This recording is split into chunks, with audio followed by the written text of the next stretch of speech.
Hey everyone and welcome to Design University. Today I wanted to show you guys a very cool Photoshop trick that made my edits 100 times better. Ow! Today I'm going to be showing you guys this awesome Photoshop trick and how it can make your edits a whole lot better. So let's begin. 3, 2, 1, let's edit.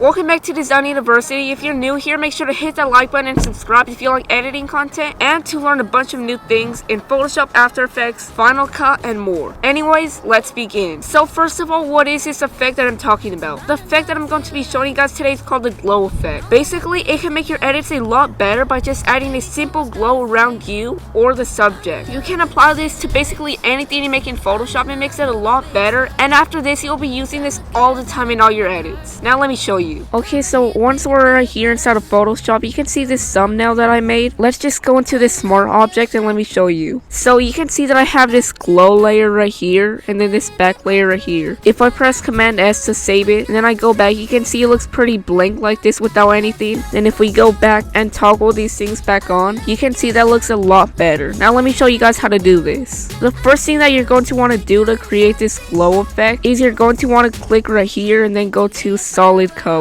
This will basically be the color of your glow and it could be anything. For this example, I'm going to be going for a green. Right here, you're just going to want to hit linear dodge add. So what this is going to do is basically replicate your glow. So right here, click on the mask and then hold command and then click on your subject layer. Let's try that again. Click on the mask right here. While you're holding command, click on your bottom subject layer.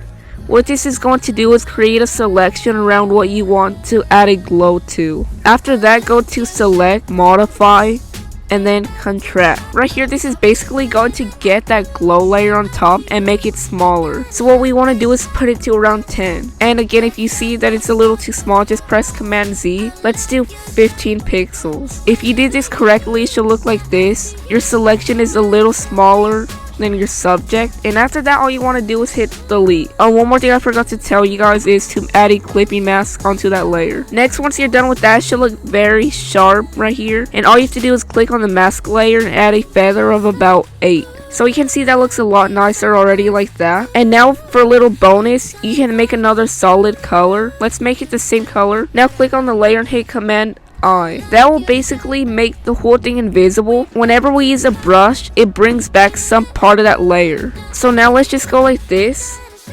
and bring back some of that green. And also for another bonus to add some even more glow is go to curves and make sure it's clipped onto your subject. And now bring it a lot up like this. Now click Command I, use the brush tool, and now select over some of the parts that you want the face to be brighter. You can see this technique in a lot of Mr. Beast's thumbnails. He usually makes a lot of highlights on his face, except we're going to be lowering down our flow to about 5 and just draw over.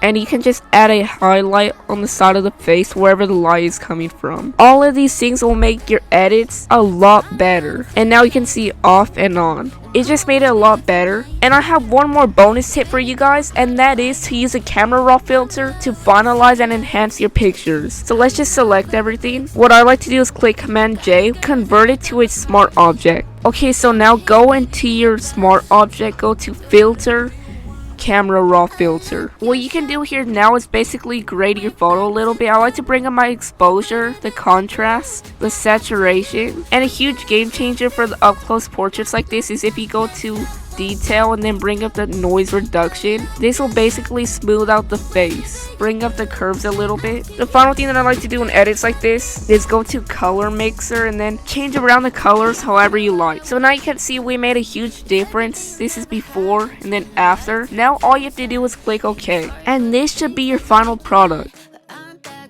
The next time you use Photoshop to make your edits or thumbnails, definitely make sure to use this trick to make your edits a whole lot better. And that will do it for today's Photoshop tutorial. Again, these 3 things, the glows, the camera raw filter, and the skin smoothing make a huge difference. So I hope you learned something new today. If you did, please make sure to hit that like button and subscribe. I'll be trying to post a lot more Final Cut, Photoshop, After Effects, and even some Premiere Pro tutorials now as well. So make sure to hit that like button and subscribe, and I'll see you guys in the next video.